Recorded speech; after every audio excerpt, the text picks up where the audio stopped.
On l'appelait HKB, le sphinx de Daoukro, Nzueba ou tout simplement le président Bédié.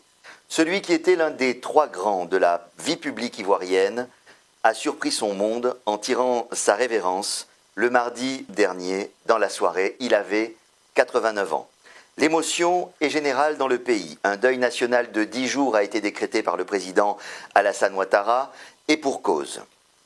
L'homme a joué un rôle de tout premier plan dans la vie publique du pays depuis les années 60, ambassadeur, ministre de l'économie, président de l'Assemblée nationale, président du PDCI RDA et bien sûr, président de la République. L'empreinte qu'il laisse sur le pays est immense et une large part des Ivoiriens se sent, depuis mardi soir, orpheline. Vous êtes dans Droit dans les yeux.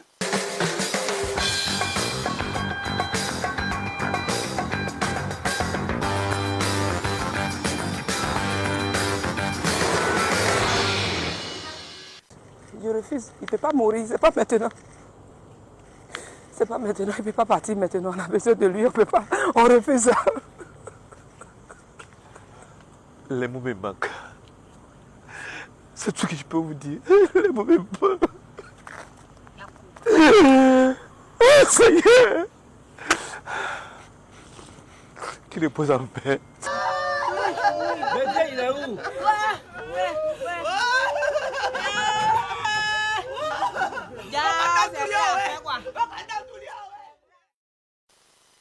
Pour évoquer l'homme, son parcours et son impact sur la Côte d'Ivoire, deux politologues sont avec nous sur ce plateau. Arthur Banga, bonjour. Bonjour. Et Geoffroy Julien Kouao, bonjour. Bonjour Philippe. Merci messieurs d'avoir accepté l'invitation de cette info. On vient de voir l'émotion et la tristesse qui est largement partagée dans le pays à l'annonce du décès du président Henri Konan Bédié. Pour vous, en tant qu'Ivoirien, quelle est votre réaction en dehors de toute analyse? Arthur? D'abord, j'ai été, comme je pense la plupart d'entre nous, surpris, parce qu'on n'imaginait pas le président Bédié partir. Et il n'aurait pas de signe de mauvaise santé, en dépit de son âge élevé. Et donc, c'était d'abord la surprise. Et puis, moi, c'était la consternation, beaucoup de tristesse, parce qu'il me rappelle mes années lycée, mes années université, où on mettait des débats justement à le défendre, à comprendre ses positions. Et donc tristesse et surprise, beaucoup d'émotions ce matin quand on entend encore parler d'Henri Konan Bédié. Geoffroy? Oui, c'est une forte émotion, en ce sens que d'abord Henri Konan Bédié est un être humain, et ensuite c'est une personnalité politique de premier ordre en Côte d'Ivoire. Donc, il laisse des orphelins biologiques, mais également des orphelins politiques. Vous comprenez l'incrédulité, la grande peine qui traverse le pays. Qu'est-ce qu'il représentait pour les Ivoiriens? Vous savez, Henri Konan Bédié, depuis 60 ans, comme vous l'avez rappelé, est omniprésent dans l'imaginaire, mais la réalité des Ivoiriens. C'est celui-là même qui, auprès de Houphouët-Boigny, a opéré le premier miracle ivoirien dans les années 70, et surtout les Ivoiriens l'ont connu comme étant président de l'Assemblée nationale, donc le dauphin de Félix Houphouët-Boigny, et après comme président de la République, et aussi président du PDCI RDA, le parti de Félix Houphouët-Boigny. Donc pendant près de 60 ans, il était omniprésent, il faisait partie du paysage politique. Henri Konan Bédié fait partie du patrimoine politique ivoirien. Et le 1er août 2023, c'est une véritable bibliothèque politique qui a brûlé. Comment est-ce qu'il est apparu dans le paysage politique dans les années 60? Comment les Ivoiriens l'ont découvert en réalité? Je pense que tout le monde a regardé la visite du président Houphouët-Boigny en 62 aux États-Unis. Une visite mémorable qui était organisée par l'ambassadeur Henri Konan Bédié, qui a été nommé à peine 27 ans. Et il était ambassadeur de la Côte d'Ivoire aux États-Unis. Voilà, en 62. Et la deuxième grande apparition publique, c'est au congrès du PDCI-RDA de 1965. On parle là du parti unique, et donc il va s'installer progressivement. et puis ministre de l'économie et des finances. Donc c'est à ce moment-là, alors qu'il est ambassadeur, qu'il est repéré par le président Félix Houphouët-Boigny? Un peu plus tôt. En réalité, il rentre début fin 57, début 58, où il a un poste de sous-directeur. Il rentre d'où? De France. De France, Où il a il terminé faisait ses ses études à Poitiers. Et il rentre où il a un poste de sous-directeur à la CNPS, à l'ancêtre de la CNPS. Et vous savez, en 1958, c'est la communauté où De Gaulle rassemble toutes ses colonies. Et dans cette communauté, la France porte la voie diplomatique, mais chaque pays doit emmener des représentants pour construire cette politique diplomatique qui doit être commune à tous les pays de la communauté.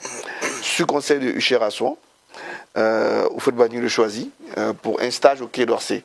Ils vont se rencontrer pour la première fois en 1958, juste avant son départ pour ce stage. Et au Quai, il va donc finir 6 mois de son stage au Quai et prolonger le stage à l'ambassade de France aux États-Unis. Voilà. Et donc, naturellement, quand il fallait ouvrir une ambassade de la Côte d'Ivoire aux États-Unis en 1961, c'était le personnage qui devait le faire. Et je pense que la visite de 62 a été quelque chose de particulier. Mais il l'avait repéré même avant l'indépendance. Exactement. Voilà. Et à quel moment, à votre sens, le président Houphouët-Boigny a pris conscience qu'Henri Konan Bédier pouvait devenir son successeur à la tête de l'État? Vous savez, en 1975, le président Houphouët-Boigny fait une réforme constitutionnelle pour confier le Dauphinat au président de l'Assemblée nationale.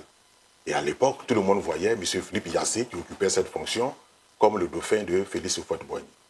En 1977, Henri Konan Bédier, un certain nombre de ministres, entre en disgrâce parce que Houphouët-Boigny les limoge de façon spectaculaire du gouvernement. Pour, quelques grands éléphants, justement. Oui, quelques grands éléphants de choses. Donc, Henri Konan Bédier rentre en disgrâce. Contre toute attente, en 80, Houphouët-Boigny et Yassé ne s'entendent plus. Yassé est débarqué du perchoir de l'Assemblée nationale.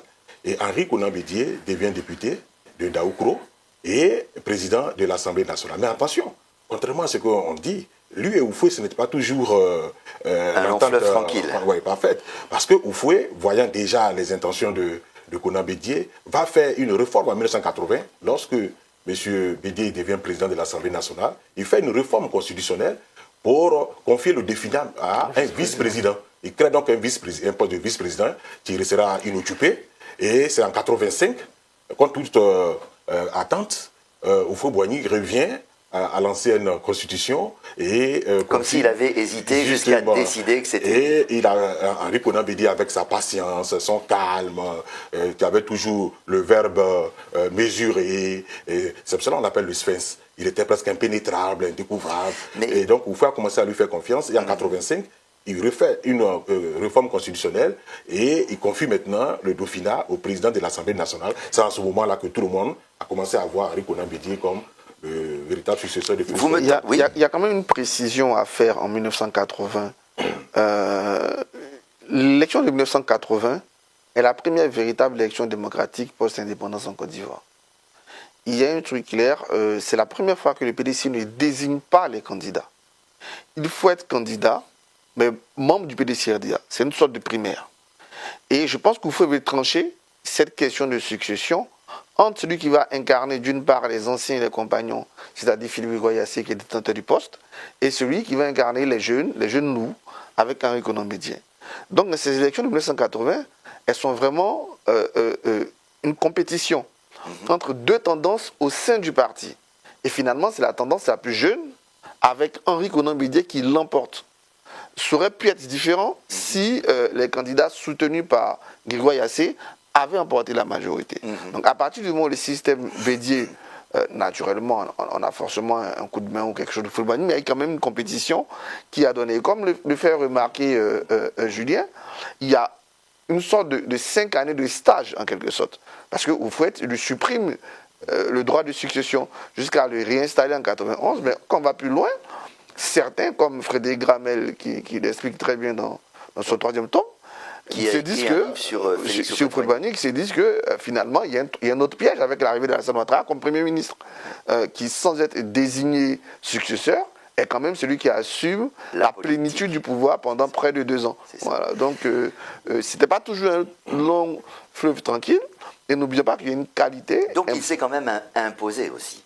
Oui, il s'est imposé à un moment donné parce que, comme le dit Arthur, il y avait quand même les pères fondateurs qui étaient avec Houphouët-Boigny, les Philippe Grégoire Yassé, les Jean-Baptiste Moquet, bon, il est moins un peu tôt, mais les Mathieu Écrat et autres, c'était des hautes figures, et même Auguste Denise, qui pouvaient valablement occuper, n'est-ce pas, ce poste. Donc, Henri Konan Bédié va s'imposer, mais il s'est imposé d'abord par la qualité de son travail au ministère de l'économie et des finances. Et donc, on a vu en lui un technocrate et ensuite un homme politique.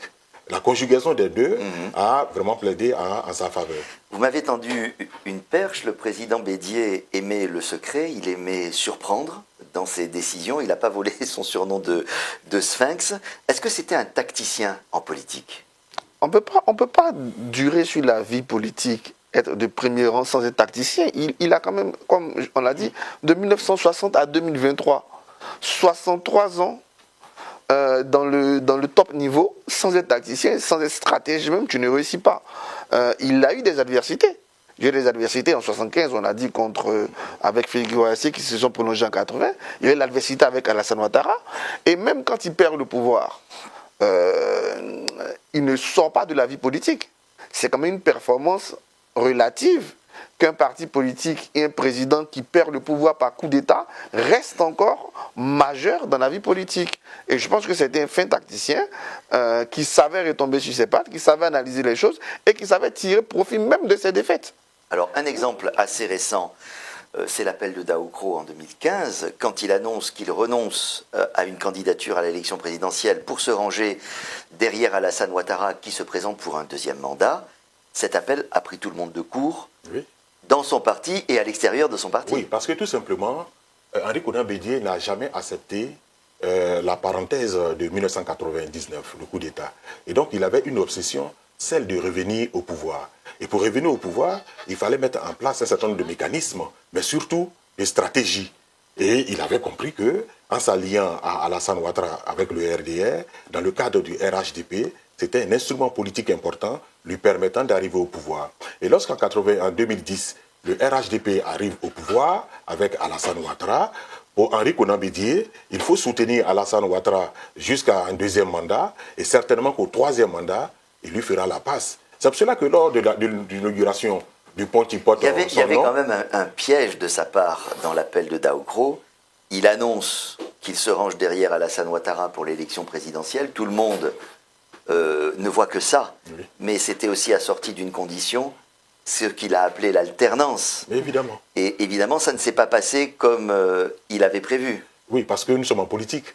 Et de même qu'il est tacticien, de même aussi ses partenaires et autres sont aussi des tacticiens. Et évidemment, M. Ouattara, qui avait besoin à cette époque-là de M. Henri Konan Bédié, on sortait de la crise post-électorale, il y avait une opinion politique, une partie de l'opinion politique qui était hostile au RHDP, et donc il fallait vraiment souder les rangs pour pouvoir asseoir une véritable politique. Donc il avait besoin d'Henri Konan Bédié, il va même lui donner... le statut en fait de d'un super président ou bien de vice-président de la République, etc. Mais à un moment donné, les jeux ont changé lorsque chacun des deux nourrissait l'ambition présidentielle. Dans ce même appel de Daoukro, c'est là qu'est évoquée pour la première fois la transformation du RHDP, qui était une simple alliance électorale, en un parti politique intégré.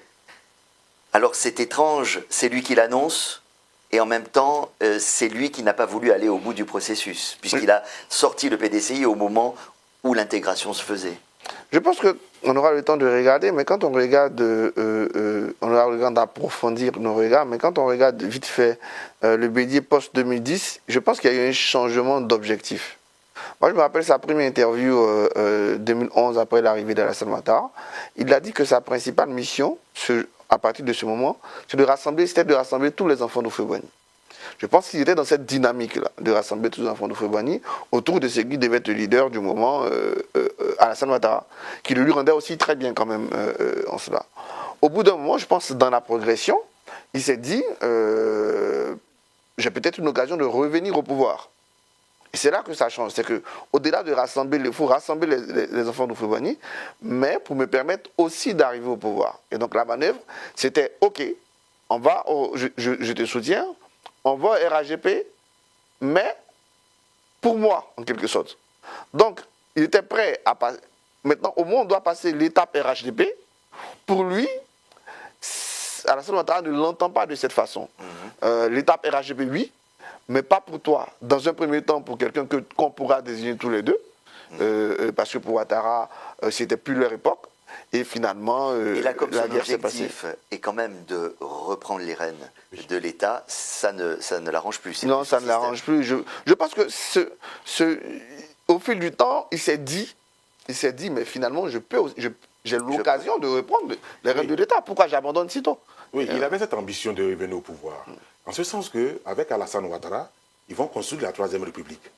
Et l'une des réformes importantes de la Troisième République, c'est la suppression de l'âge limite à la candidature de la présidentielle, de 75 ans. À l'époque, c'était 75 ans, et ça va sauter. Et Henri Konan Bédié avait déjà dépassé. Donc, il avait l'ambition. Et donc, pour lui, cette réforme était faite pour lui. Alors que Alassane Ouattara est aussi un tacticien. Nous sommes dans le jeu politique. Désolé. Non, je vous en prie. Je poursuis sur l'idée que vous venez de dire, cette volonté de revenir au pouvoir. Ça vient de quoi? Ça vient du fait que, évidemment, quand il était président de la République, son mandat a été interrompu par un coup d'État en décembre 1999. Il n'a jamais avalé ça. Clairement. Mais qu'est-ce qu'il voulait prouver en essayant de revenir? Mais déjà, il n'a jamais avalé, mais la preuve, c'est que dès 2000, il était candidat. Ouais. Dès 2000, il était candidat. Même à l'extérieur, il était candidat. Donc, sa candidature n'a pas été acceptée, mais il a posé une candidature au sein du parti. Une candidature, à l'époque, c'était une autre commission, je ne sais pas, CONAS. Oui. Un truc d'Honoré Gueye, voilà. Mais il a tenté de gagner la présidentielle. Il n'a pas pu.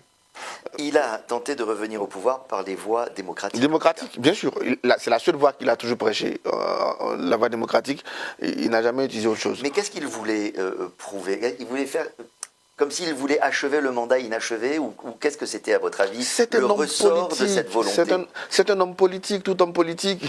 Il vit d'abord pour le pouvoir, pour gagner le pouvoir. C'est un challenge. Bédié ne peut rien faire d'autre que ça. Laurent Gbagbo ne peut rien faire d'autre que ça. Alassane Ouattara ne peut rien faire que d'autre que ça. Ce sont des hommes politiques de premier plan qui n'ont pas encore intégré, qui peuvent se retrouver en second plan. Donc je pense que c'est à partir de 2014-2015 qu'il se dit, mais finalement, au-delà de rassembler tout le monde, tous les oufouettistes, je peux y aller. Et si c'était tombé d'accord avec Alassane Ouattara, il y serait aujourd'hui. Si en 2018, Alassane Ouattara disait, ok, bon, ouais, tu seras président, je serai peut-être Premier ministre ou vice-président, aujourd'hui, il serait président. Et même rien ne dit que les élections de 2020, s'il participait à ces élections, il les aurait perdues. Ça reste quand même, le PDCI reste quand même un potentiel vainqueur d'élections présidentielles. Donc quand tu es président du PDCI, tu as quand même une chance, même minime, d'être président de la Côte d'Ivoire. Il donnait l'image d'un homme un peu solitaire. Est-ce qu'il avait une garde rapprochée, des amis? Est-ce qu'on lui connaissait ça?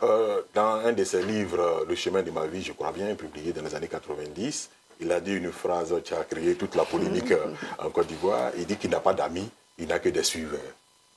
Donc l'homme n'était pas aussi forcément très affable, choses, etc. Mais c'est pour ça qu'on l'appelle le Sphinx. Voilà, il était impénétrable.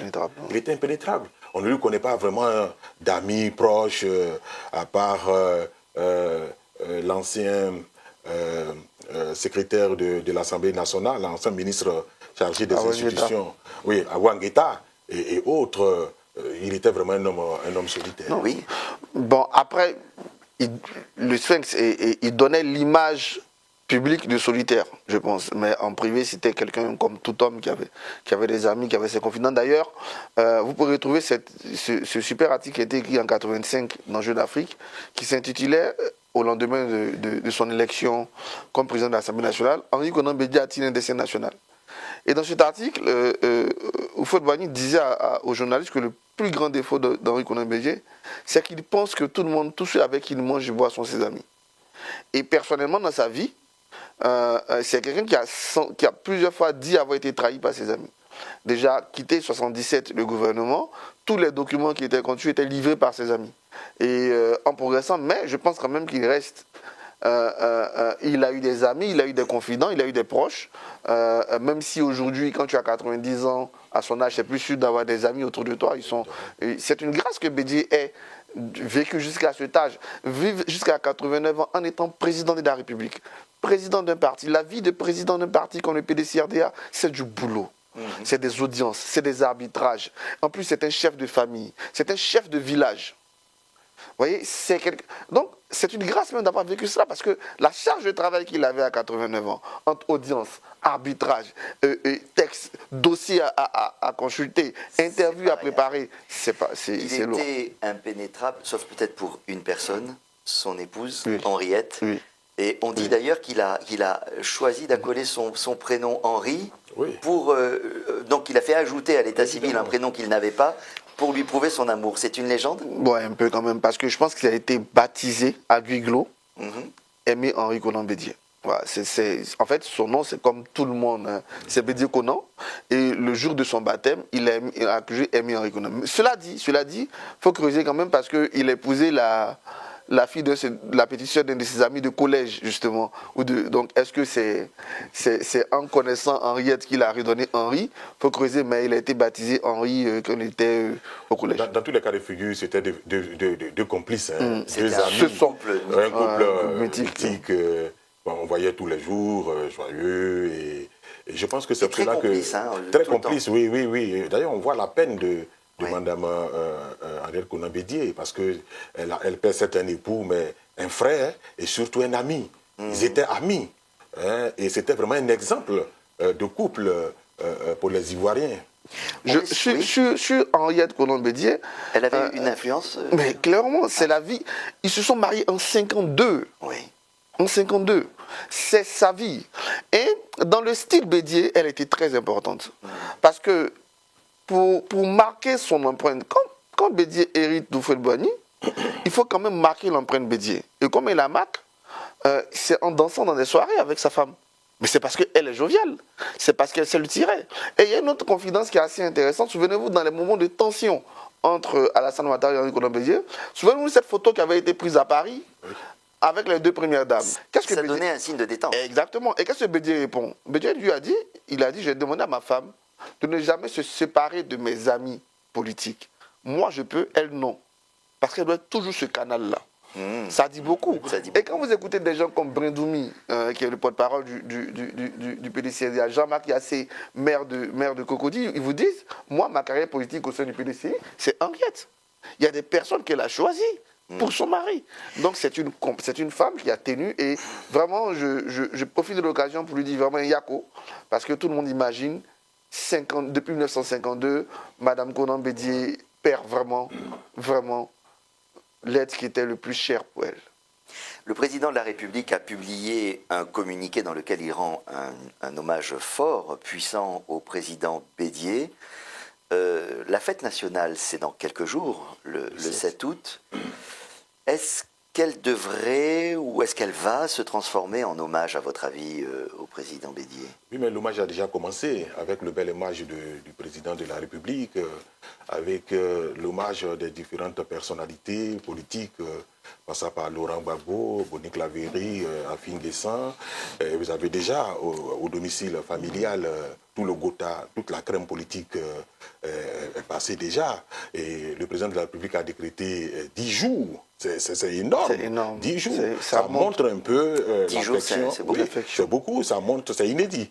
Ça montre l'affection que, nonobstant les oppositions politiques, c'est ça qui fait Et la le charme. position du monsieur, la place du monsieur qu'il C'est prend. ça qui fait le charme de la politique ivoirienne, contrairement à ce qu'on pense. On peut avoir des idées opposées et autres, mais il reste des amis. Alassane Ouattara, Laurent Gbagbo et Henri Conan Bédié sont restés des amis. Et il ne manque pas d'occasion pour le rappeler. Vous voyez bien. Évidemment, la bataille politique veut une compétition, etc. Donc, la posture du président de la République ici est bonne. Est-ce que la fête nationale va se... Mais évidemment, puisque les 10 jours, le 7 est inclus. Dans ces 10 jours, les drapeaux sont déjà en berne. Je pense que la fête n'aura pas l'éclat qu'elle devrait avoir parce que les Ivoiriens sont en deuil. Je vais revenir sur ces deux hommes, Alassane Ouattara et Conan Bédié. c'est deux hommes qui se respectent profondément et je pense qu'il y a un attachement qui s'aiment malgré tout. Ils ont eu des moments. Ils ont eu des confrontations. Ils ont eu des moments de dures. tension très durs. Mais c'est justement là qu'on voit l'importance. Dans ces moments de tension très durs, ils n'ont jamais franchi le Rubicon. C'est-à-dire déjà en 80, quand on parle de 93, qui a été le premier affrontement feutré mais dur, Henri Konan Bédié a proposé à Alassane Ouattara malgré tout de rester Premier ministre jusqu'au moment aux obsèques du président. Chose qu'il n'a pas acceptée. En 95, malgré tout, Alassane Ouattara avait parlé à Henri Konan Bédié. Quand on regardait la dernière crise post-électorale qu'on a vécue, mais hier, il y a des témoignages qui ont été forts. Des gens au PDCI ne voulaient pas que Ouattara et Bédié se rencontrent le 11 novembre 2020. On sait très bien que cette rencontre à l'hôtel du Golfe qui a apaisé les tensions. Ils ont su toujours avoir, à un certain moment, ça va calmer les choses. Ils ont eu des moments de tension, mais ils ont eu aussi des moments d'amour idyllique. Et moi, je vais vous faire même jusqu'à aujourd'hui, alors que Laurent Gbagbo a eu des difficultés pour être traité comme un ancien chef d'État, jamais Alassane Ouattara n'a imaginé un seul instant enlever un seul privilège lié à son statut d'ancien chef d'État. Et partout, il prenait la parole d'Henri Konan Bédié. Même dans les moments les plus durs entre eux, il disait c'est mon aîné.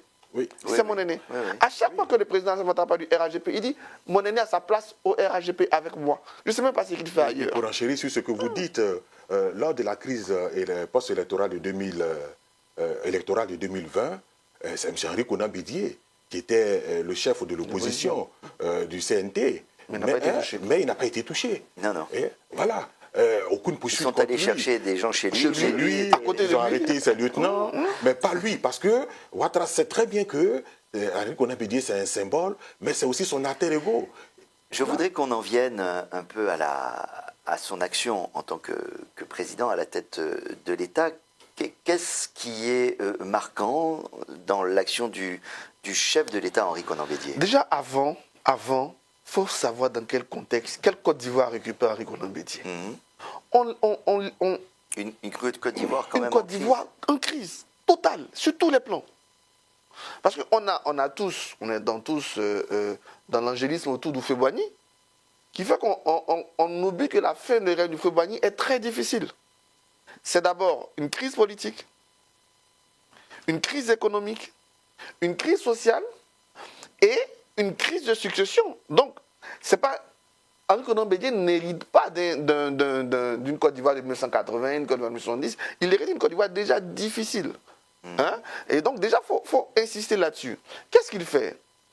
On est en crise, on termine avec ce qu'on appelait la relance économique. C'est-à-dire quand même que sur le plan économique, c'est un succès. Il lance ce qu'on a appelé les 12 chantiers de l'éléphant d'Afrique. Vous pouvez rappeler ce que c'était? Les 12 chantiers de l'éléphant d'Afrique, il y avait des projets d'infrastructures structurants. Comme le troisième pont qui porte d'ailleurs son nom, et Alassane Ouattara l'a reconnu, c'est parce qu'il en est. Mais tout récemment, on a inauguré le parc d'exposition. Mais c'est les 12 chantiers de l'éléphant d'Afrique. Le stade des BMP, c'est les 12 chantiers de l'éléphant d'Afrique. Donc il s'est attaché à relancer, c'est sa principale... je pense que Henri Konan Bédié reste un homme politique important pour la Côte d'Ivoire, mais moi personnellement je n'ai pas été enthousiasmé par sa gouvernance. Et surtout, il a saboté sa propre gouvernance avec cette théorie de l'ivoirité. Je vais y venir. Terminons d'abord sur les aspects économiques, parce que l'impression, et puis à vous écouter, ça se confirme, c'est que finalement, sa vision des choses a structuré un peu le développement du pays, même s'il n'a pas réalisé tout, évidemment. Mais il a même commencé des réalisations. La transformation de l'énergie en Côte d'Ivoire, Azito, mais c'est inauguré par Bédié. L'ouverture à l'Est. Bédié est le premier président qui fait une visite d'État à l'Est, où il visite des pays comme Singapour, tous les dragons d'Asie. Bédié est le président de la relance économique ivoirienne. Bédié est le président de la côtière, il est président du prolongement de l'Arc Congo. Du point de vue des infrastructures, il avait une vision qui se prolonge jusqu'aujourd'hui, mais il avait quand même des réalisations.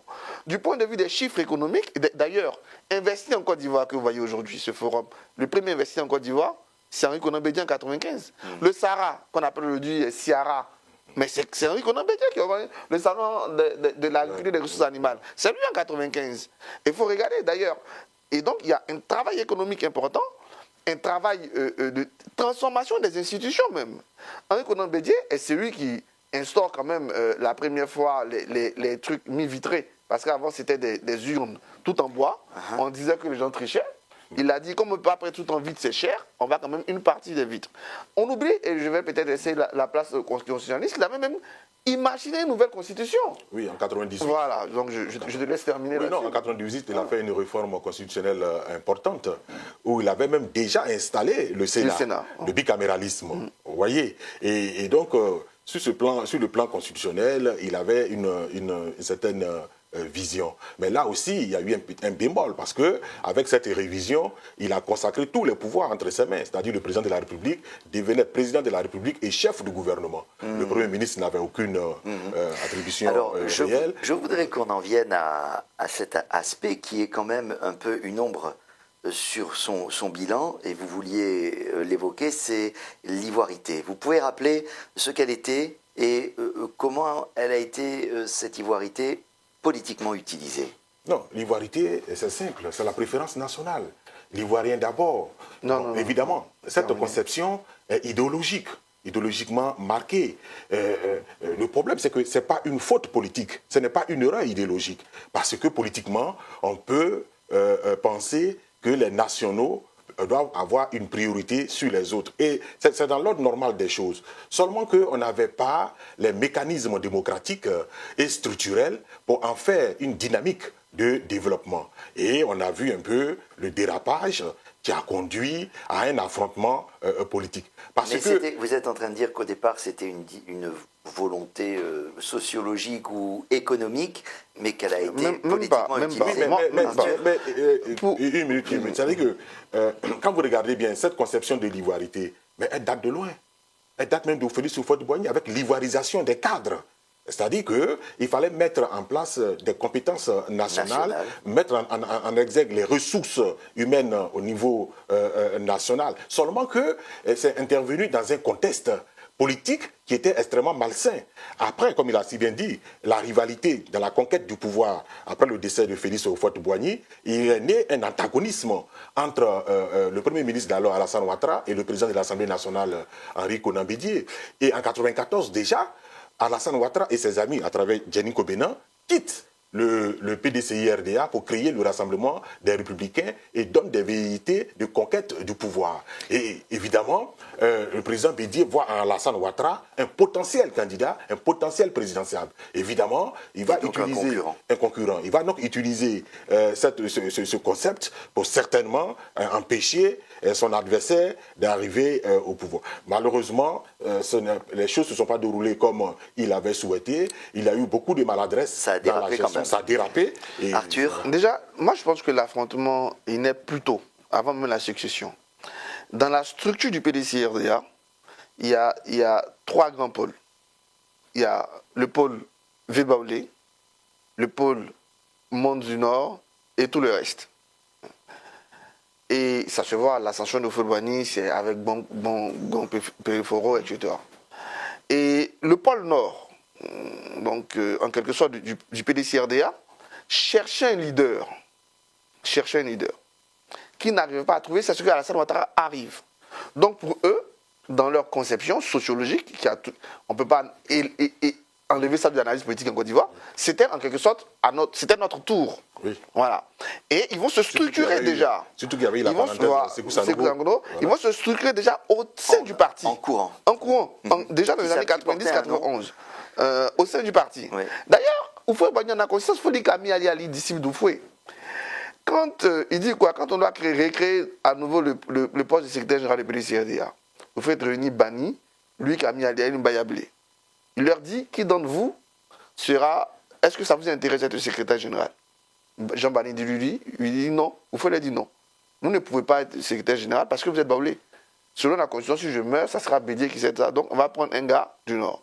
Et dans les gars du Nord, on va chercher celui qui est plus proche de Bédié. C'est comme ça qu'on prend Fologo pour être secrétaire général du parti. Pour revenir à la conception de l'ivoirité. D'abord, soyons d'accord sur la définition. Pour définir un néologisme, on fait deux choses. Soit on se fie à celui qui l'a créé. Et si on suppose que c'est Henri Konan Bédié qui l'a créé, mais il l'a défini. Il a défini en avril 95, lors de sa convention, en août 95, l'exception culturelle de l'Ivoirien. Oui, mais est-ce que c'est ça qui a été mis en œuvre? Je viens. Ouais. C'est un mot culturel. C'est-à-dire que moi, Ivoirien, Annie, je suis à Bamako, j'entends du coupé-décalé. Je suis fier d'entendre ça. Je suis fier d'entendre un marqueur culturel ivoirien. C'est ça. Après, le problème, je suis bien d'accord avec vous, c'est que ça s'inscrit en même temps dans un débat sur politique, sur la nationalité, sur les conditions d'éligibilité. Et moi, je dis, la faute d'Henri Konan Bédié, c'est de n'avoir pas su se faire comprendre ou de n'avoir pas su saisir le bon moment pour lancer un concept qui est important. Parce qu'il est important que les Ivoiriens aient leur réception culturelle d'un monde mondialisé. Vous êtes en train de dire que les gens ont mal compris, mais il y a aussi eu une utilisation consciente, non, moi, je volontaire. partage trop l'avis d'Arthur sur ce point. C'était certes un concept culturel lancé par Nyangouran Porqué. D'abord, le griotis Nyangouran Porqué est récupéré après par d'autres théoriciens tels Faustin Kwame et tels Jean-Noël Loukou, Qui est etc. encore vivant, Donc, quand on peut interroger sur le concept. D'abord dans le concept Je l'ai fait ici, dans cette émission. Voilà, c'était dans le monde intellectuel d'abord. Et après, Bédié va récupérer. Mais le problème, c'est qu'il en a fait un instrument de combat politique. D'abord. Mais est-ce que c'est l'ivoirité? Comment l'ivoire? La révision de la loi électorale. La révision de la loi électorale de 1994. Dans la loi électorale de 1994, il sera opéré une révision qui instaure ceci. Pour être désormais candidat à la présidence de la République, il faut être ivoirien, de père et de mère, eux-mêmes ivoiriens. Et après, on va au niveau de la Constitution constitutionnaliser ce principe qui n'existait pas. Donc, en constitutionnalisant, en légalisant de tels aspects de la candidature, de l'éligibilité à l'élection présidentielle, il est évident que l'ivoirité avait un pendant purement politique. On va avancer, on ne va pas refaire le débat. Rapidement là-dessus, quand même. L'ivoirité n'a pas... celui qui définit, il dit « je définis un concept culturel ». Qui n'empêche pas d'autres débats politiques à côté. Ce que je dis, moi, ce que je reproche, c'est que ce concept culturel soit défini dans des débats politiques. Mais quand vous prenez un concept culturel, et vous, qui ne l'avez pas créé, vous lui donnez une définition politique, non. Dans tous les pays au monde, on peut avoir un débat sur les conditions de nationalité, sur les conditions d'éligibilité. C'est normal qu'à un certain moment, on pense avoir réglé le problème, mais demain, nos enfants peuvent décider de faire autre chose. Au final, voilà. Arthur et Geoffroy, vous diriez quel président a été Henri Konan Bédié, si vous deviez résumer ou définir? Moi, dans l'ensemble, j'ai vu un monsieur modéré, pondéré, qui avait de la mesure. C'est pourquoi j'ai été même étonné de voir en 2020, je le vois diriger le CNT. Mais bon, tout ça aussi, c'est l'anthropologie des âges en sciences politiques. À un certain moment, on peut chose. Mais dans l'ensemble, je pense qu'il a fait œuvre utile et il était, de tous les hommes politiques en Côte d'Ivoire, le plus pacifique. Moi, personnellement, déjà au lycée et à l'université, on m'appelait Petit Bédié. Donc, c'est pour montrer l'amour que j'avais pour lui. Et je dis toujours, j'ai appris à débattre en défendant Henri Konan Bédié, président et plus tard homme politique. D'abord, c'est difficile dans un contexte où on a eu un président qui a fait 33 ans, on a un président qui fera au moins 15 ans, et on a un autre qui a fait 10 ans, de mesurer l'impact de celui qui a fait 6 ans. Il devient comme une intermède quand on regarde les périodes de règne. Néanmoins, ça reste un homme de vision, dont la vision impacte encore la Côte d'Ivoire. Je l'ai dit, on vient d'inaugurer le parc d'exposition, qui est une vision d'Henri Konan Bédié. On s'apprête à faire la CAN sur le stade olympique, qui est une vision d'Henri Konan Bédié. Donc, c'est un homme de vision, je suis d'accord avec lui, c'est un homme pondéré, tellement pondéré que des trois, c'était celui sur lequel on a des avis moins tranchés. Oui, évidemment. Vous posez une question sur Alassane Ouattara, c'est pour ou contre. Sur Laurent Gbagbo, c'est pour ou contre. Sur Henri Konan Bédié, vous aurez... Ok, voilà. Donc ça, je pense que pondéré, mais le mot, pour moi, qui symbolise Henri Konan Bédié et qui montre sa grandeur, c'est le mot longévité. Longévité biologique déjà, mais longévité politique. Il a dirigé le PDCI d'une main ferme depuis 1994. Il n'envisageait pas de se retirer. Il n'y a pas de successeur désigné. Est-ce qu'il laisse un parti désemparé?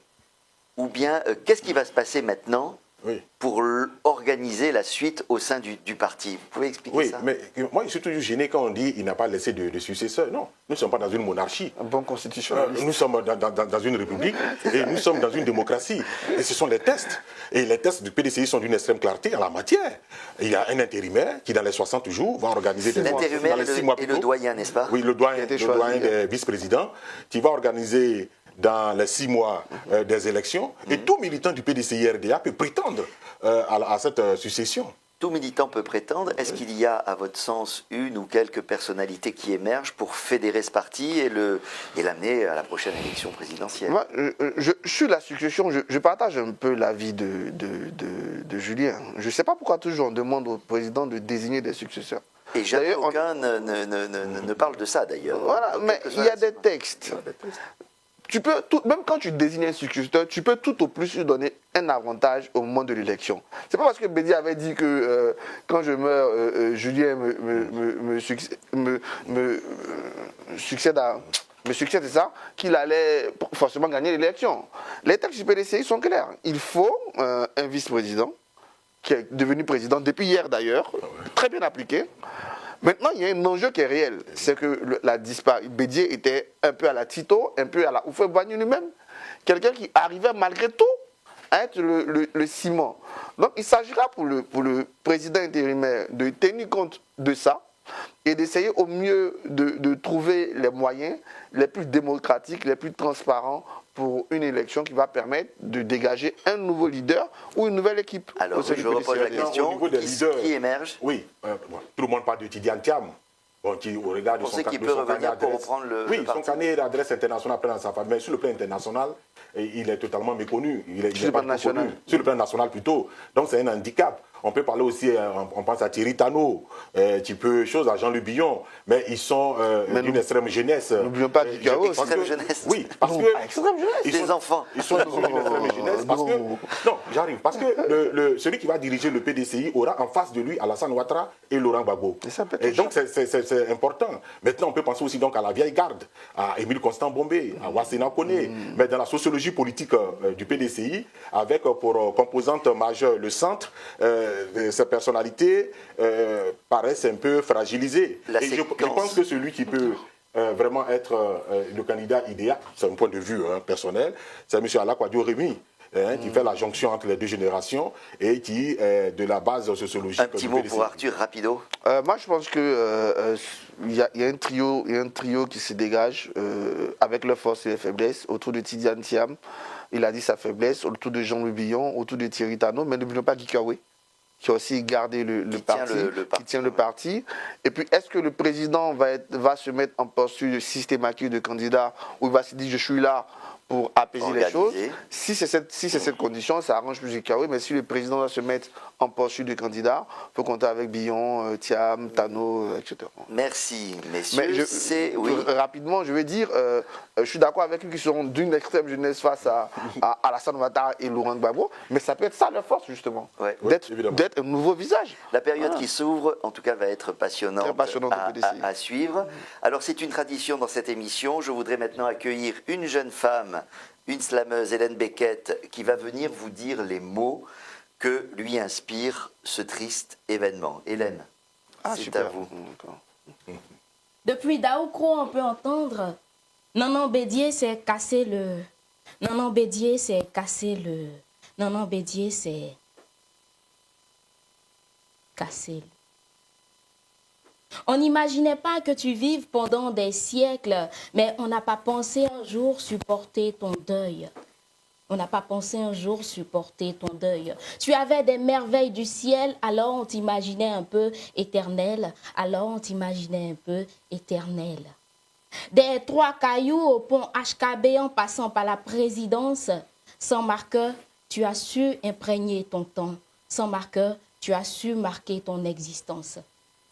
Mais Pépé Bédié, soudain on n'en rit plus. Mais Pépé Bédié, soudain on n'en rit plus. Mais Pépé Bédié, soudain on n'en rit plus. Parce que tu as connu le pays et l'exil, parce que tu as connu la richesse et l'échec, parce que tu as connu des millions et la trahison, parce que tu as connu le privilège et le rejet, parce que tu as connu la paix et la guerre, parce que tu as connu, parce que tu as connu, parce que tu as connu la paix et la guerre. Alors après avoir connu la terre, aujourd'hui tu connais le ciel. Par ta vie, tu nous as appris que même lorsqu'on ne peut pas jouer, on peut toujours faire partie du jeu. Oui, que lorsqu'on ne peut pas jouer, on peut toujours faire partie du jeu. Alors Pépé Bédié, aujourd'hui on n'en rit plus. Alors Pépé Bédié, aujourd'hui on n'en rit plus. Aujourd'hui on n'en rit plus du sens de tes choix. Aujourd'hui on n'en rit plus de l'existence de ta voix. Aujourd'hui on n'en rit plus de ton combat et de tout ce pourquoi tu as lutté. Parce qu'on comprend l'existence de ton combat, parce qu'on comprend l'existence de ton combat. Et depuis Daoukro, on peut entendre Pépé Bédié s'est cassé le pied. On peut entendre Pépé Bédié s'est cassé le pied. On peut entendre Pépé Bédié s'est cassé le pied. Merci Hélène. Bravo, Hélène. Merci Hélène pour ces mots empreints d'émotion. Merci messieurs d'avoir partagé vos analyses sur le plateau de cette info. Merci de votre attention. Bonne fête nationale.